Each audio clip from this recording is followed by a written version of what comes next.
What's up guys, my name's Joe. In today's video, I'm going to show you how we scaled my client from 0 to 100K a month in about 2 to 3 months without needing 100,000 followers, without needing to run any ads, and certainly without needing any Jedi closing skills. So let's dive straight into it. This is me. This is my client Joe, looking happy after we made him 100K a month. And we generated $200,000 in cash collected in just 12 weeks. Okay, so day one, we actually closed a 10,000 GBP deal, which equates to 13,500 in cash collected. In the first month, we finished on $45,000 in cash collected. The second month, we finished on 60 cash collected. And the third month, we finished on 111K in cash collected. Not revenue, cash collected. And this will just keep on going on and on and on. These are all of the payments that we received. Now, how do we do this? There's 4 key pillars to what we did for Joe. First one is marketing. Second one is sales. Third one is fulfillment. Fourth one is operations and HR. So let's dive straight into the first pillar, which is marketing. So there's 2 ways that we acquired clients. First one, through Reels. So we made Reels and we told people to comment the word XYZ for a specific resource. So imagine I made a Reel and I said, if you want access to the sales script, comment sales and I'll send it over to you in the DMs. That's what we did. And then we had a bunch of people commenting that specific word. And then what we do is we send the resource. We say, hey man, I just sent that over. Then you ask them a quick question. What caught your interest in the free doc? And how's that going for you so far? So that's going to just ignite the conversation based on the document. Okay. If they say it's going good, which part's been the best? If they say it could be better or they're struggling, then you just say, can I ask you a few questions to see if I can help? Okay. They'll probably say yes. Awesome. So where are you based and what do you do for work right now? What's your goal with construction? Because Joe's in the construction niche. So for you, if you're in fitness, it will be fitness. If it's e-com, it will be e-com, whatever the case may be. Why is that important to you personally? And what we're doing here, guys, is we're asking specific questions that would typically, conventionally, be asked in the closing call. And the purpose of this is to make the job for the closer very easy. These deals, and I'm going to go through the rest of the process, these deals are closed so easily. It should just be a 20-minute call with the closer, and it should be a lay up deal. So the way that we've created this system, the closer shouldn't really need to do that much work. Hop on the call, ask a few questions, see if it makes sense, run them through the pitch, close the deal, get them onboarded. And the close rate with this method is typically around 30 to 40% of leads that come through the pipeline. So where are you at right now compared to where you want to be? What would you say is the biggest thing holding you back? And on a scale of 1 to 10, how much of a priority is it for you to fix this and hit that goal? If they say it's a 10, awesome, you proceed. But if they don't say it's a 10, let's say that person says 7 out of 10, they say what's holding you back from being a 10, and then they handle that objection to make the job easier for the closer. And then once everything makes sense and they're all qualified, cool, happy to walk you through what we do and see if it makes sense. Do you want me to send over the link to book the call? And then we book the call. Now, from there, there's 2 things we can do. We can either send them to an application form, and in that application form, it asks them a financial qualification question, like how much money have you spent on marketing or how much money have you spent on fitness? We're trying to gauge if they are financially qualified or not. And then if they're not, and they don't qualify for the call, they come back to the DM setter, and then the DM setter goes and asks them some more questions, and that can really boost the close rate. However, you need to find a balance between, I want a high close rate, but I also want more lead flow. I want to speak to more people. So that's where we gauge whether it's best to send them to an app or just send them straight to a calendar. Now, that's the first way to book calls. The second way to book calls is through stories. You make a story sequence, and this is only going to be 10% of the story should be conversion. The other 90% should be different strategies that we use to build rapport. There's authenticity, showing people that you're actually authentic and that you're a real person so that they can trust from you and buy from you.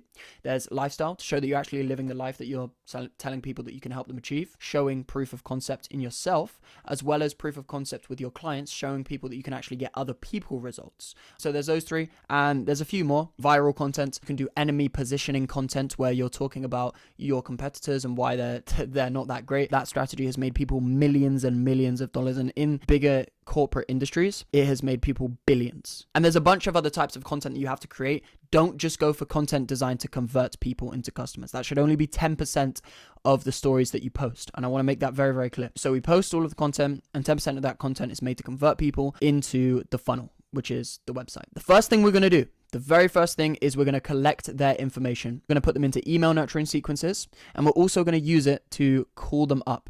If they go through the funnel and they happen to not book a call, our team can call them up and book them into the call so that no lead ever gets lost.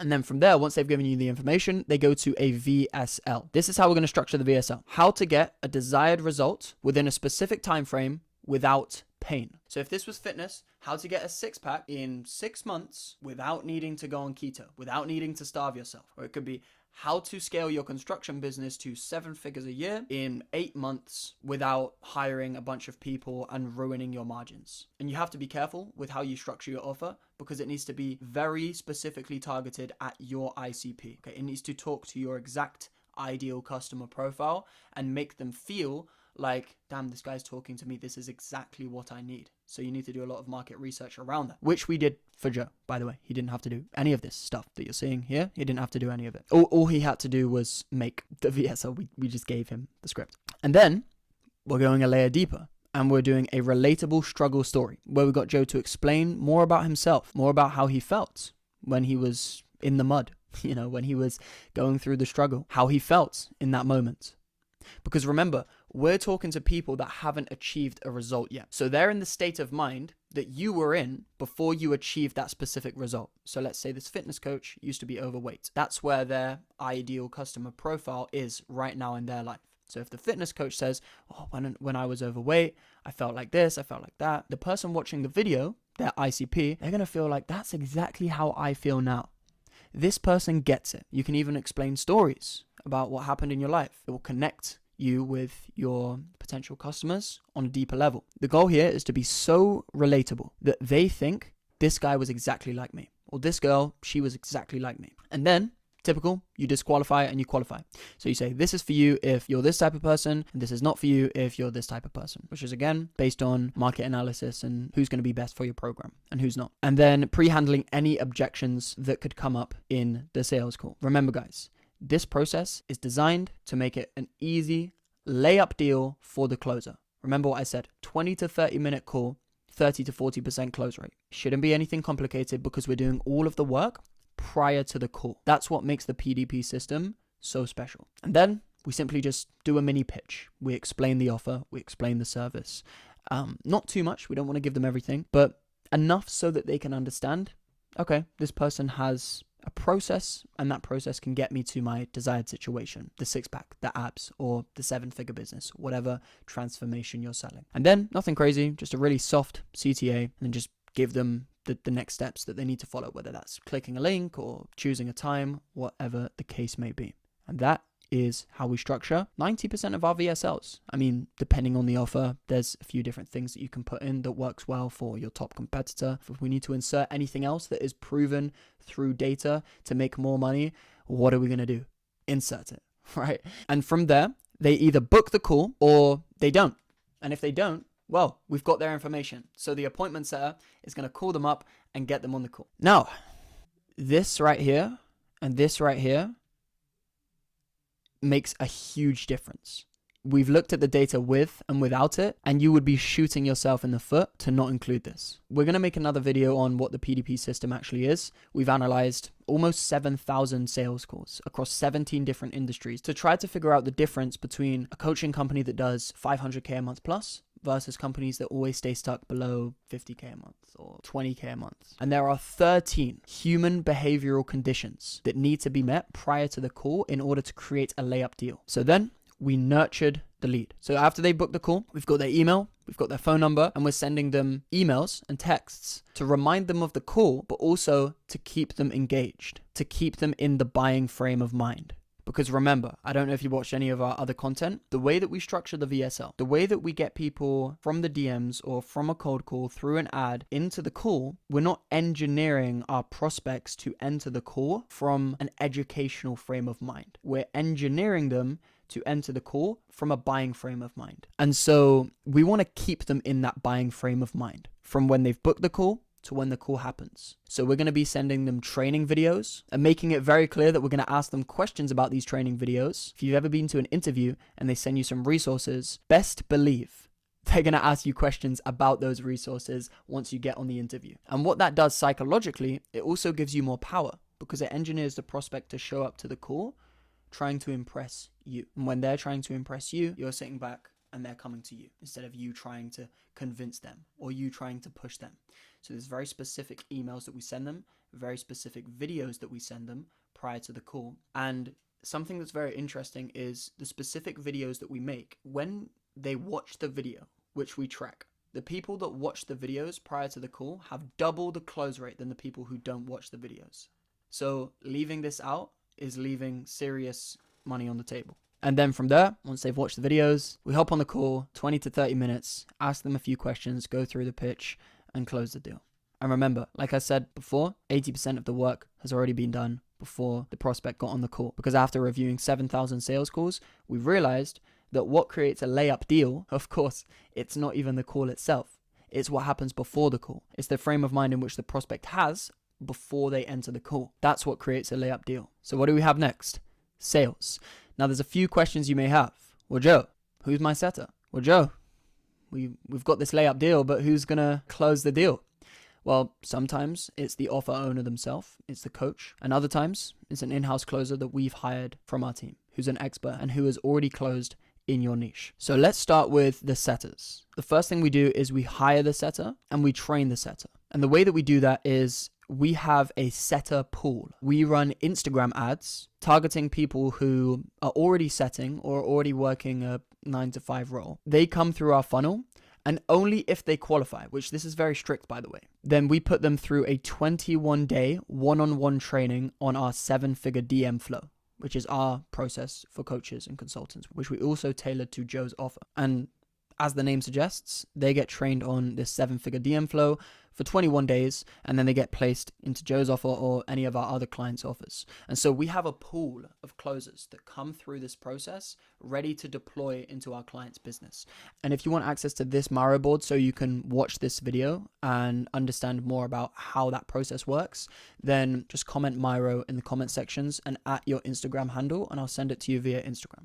So once we've hired them and we've trained them up, we then go through a 7-day ramp up period. And guys, I want to make this extremely clear when I say this. It is not rare to find a setter who can book 5 highly qualified appointments on your calendar every single day. So at GC, as soon as somebody comes in, we are upholding standards of excellence, and we expect the exact same thing for everybody that works with us. And this culture is the exact reason that our setters were booking Joe 5 appointments a day. And again, this is my client. You can go to his Instagram and check him out. And again, we scaled him from 0 to 100K a month cash collected in just 2 to 3 months.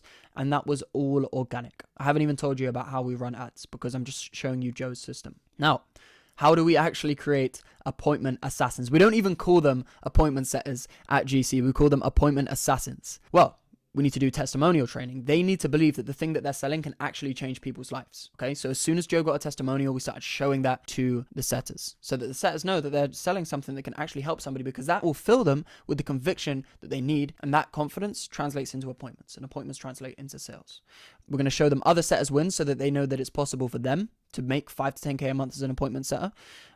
We create a very competitive environment because people just work harder when there's a competition. How do we do that? We create tier-based compensation plans. So if somebody hits, let's say, 25K cash collected, then we give them 1 bonus. But then if they hit the next benchmark, which could be 50K cash collected, then they get an even higher bonus. And we hold our reps to a very high standard. So we give them personal accountability, not just for business, but for health and fitness as well. We literally track everything, but I know that we've only got a certain amount of time. The next stage is we review the work, of course. So we review the calls, we review the DMs, whether it be a DM setter or a cold caller. Did they follow the SOPs for the DM flow, if it's a DM setter, for the confirmations, for the follow-ups, for the end of day report, so that we can actually track the data, and how much of what we trained on did they take into the battlefield. So we're looking at their messages, we're listening to their calls, and we're understanding how much of what we taught them are they actually applying day to day. Because somebody can seem really, really good on a role play after a session, but what they actually take into the battlefield determines how coachable they truly are.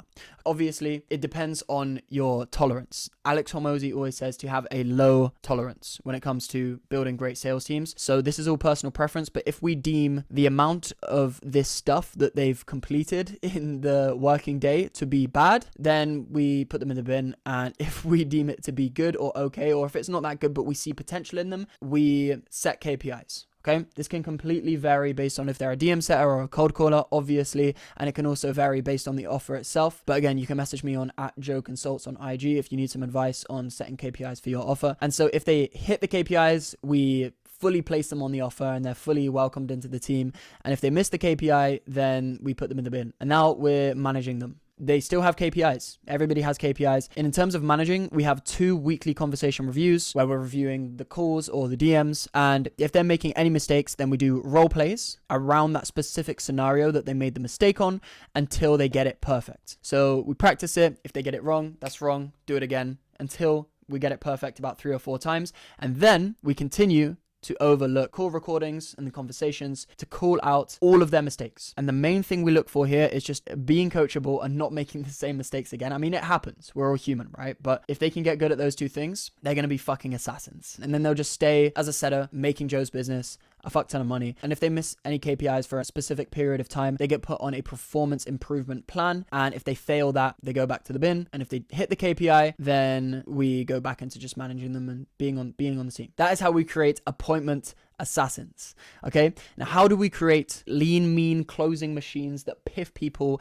left, right, and center? Well, first of all, you have to hire them. We have a process of how we hire people, and we have a bunch of closers in our network because I used to be a closer doing 20K a month. Luckily enough for GC, I'm the CSO. I know a bunch of closers, and that's how we find our closers. So the first thing we do is we train them up with our 100K a month closing process, where we send them in-depth videos breaking down the exact closing process that we've used to scale some clients to 500K in a single month.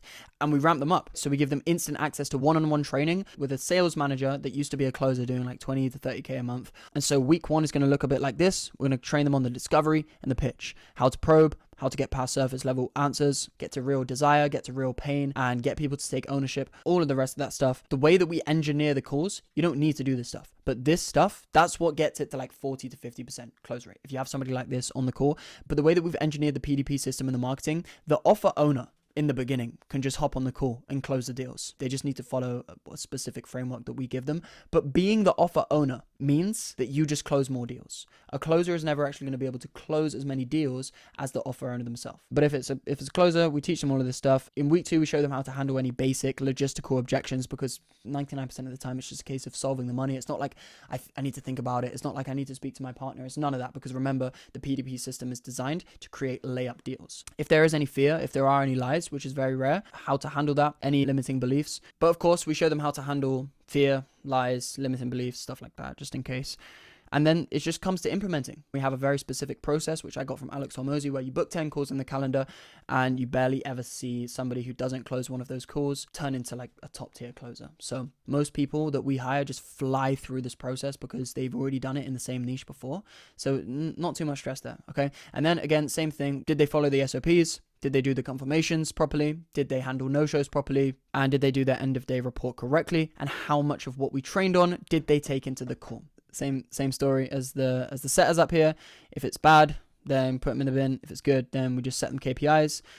And the goal here, guys, is how can you, as a closer, be so fucking good that you could even close somebody who's broke? So this means that every day they review calls, they do mock practice, they repeat affirmations, a bunch of other stuff. They look at every single thing as a challenge and a competition. And the most important thing here is the 40% close rate. And if they achieve that, then we bump it up to 50 and just keep them pushing. And obviously the people that they're training with have closed well over $1 million in sales, and they're giving them unlimited one-to-one support whenever they need it. So it's like free coaching. And that's how our closers are lean, mean, piff, and machines. And then if they hit the KPI, then we congratulate them and we manage them. And if at any point they start missing the KPI, it's the same system here. We put them on a performance improvement plan.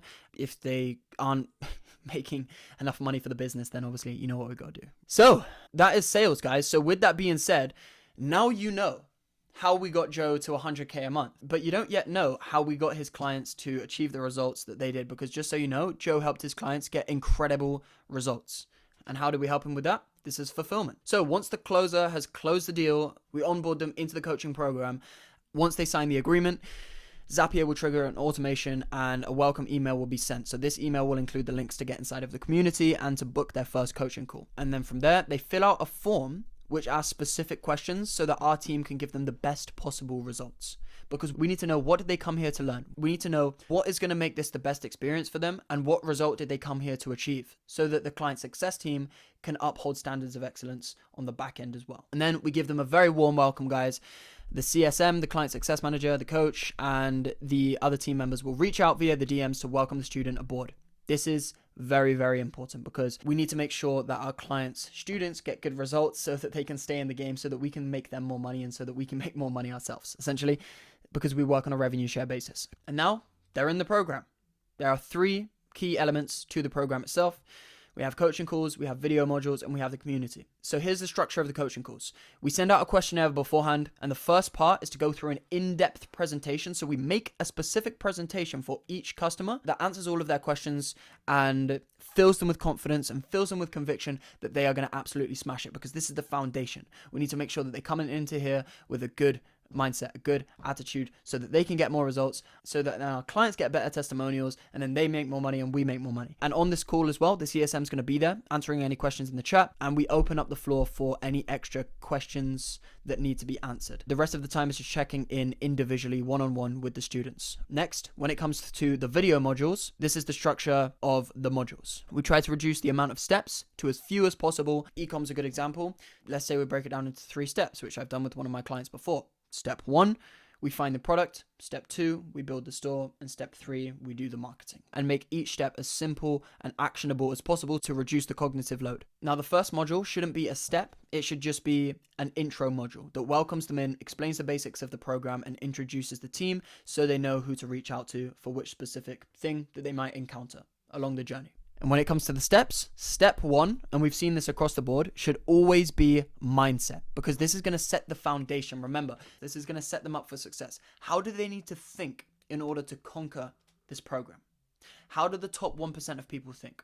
What mindset do they need to approach it from? What attitude do they need to have? What frame of mind do they need to have? This is really important. And then you go into the steps of the modules. And the next thing, and the last thing, is the community. The first thing they should see when they enter the program is a 30-day challenge, because lots of people, they take the step, they make the investment, they get inside of the training program, and then they get lazy. We don't want people to get lazy and then start blaming you for bad results. So what we're doing, we're challenging them straight away. It's not like they make the investment and then magically God's going to come down and reward them. They need to put in the work. So that's why we set the tone and we give them a fucking challenge. General rule of thumb, always shout out the winners of the challenge and other wins in the community to show people that it's possible, so that they don't feel discouraged and they know that it's possible for them too. And also we create a leaderboard to create competition and inspiration, and create a private WhatsApp/Telegram group so that everybody can network with each other privately, and there's a real culture inside of the program. That is fulfillment. Guys, that's how we help out with the offer. That's how we help out with the fulfillment. And then there's obviously the very last step. And guys, if you are still here, props to you. Congratulations, because you are a fucking serious person. And it shows that you actually want to scale your business. So the very last step, as you know, operations and HR, it's really, really simple. We track all of the data.